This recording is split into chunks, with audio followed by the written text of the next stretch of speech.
இருசக்கர வாகனத்தில் பயணித்து வாக்கு சேகரிப்பில் ஈடுபட்டார் முன்னாள் முதல்வர் ஓ பன்னீர்செல்வம். போடி சட்டமன்ற தொகுதியில் போட்டியிடும் முன்னாள் முதல்வர் ஓ பன்னீர்செல்வம் போடிநகர் பகுதியில் உள்ள பல்வேறு சங்கங்கள் சமுதாயத்தை சேர்ந்த முக்கியஸ்தர்களை சந்தித்து வருகிறார்.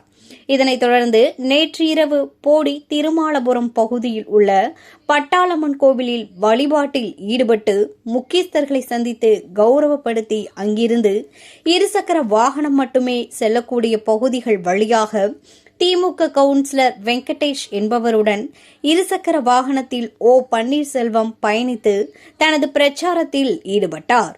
நீண்ட வருடங்களுக்கு பிறகு இருசக்கர வாகனத்தில் தான் பயணிப்பதாகவும் இதில் தான் உற்சாகமடைவதாகவும் தெரிவித்தார். கட்சி நிர்வாகிகள் பாதுகாவலர்களுடன் இருசக்கர வாகனத்தில் பயணித்து உற்சாகத்துடன் தனது வாக்கு சேகரிப்பில் ஓ பன்னீர்செல்வம் ஈடுபட்டார். எப்போதும் காவல்துறையினரிடம் பலத்த பாதுகாப்புடன் காரில் பயணித்த ஓ பன்னீர்செல்வம் இருசக்கர வாகனத்தில் பயணிப்பதை ஆச்சரியத்துடன் பொதுமக்கள் கண்டு வியந்தனர்.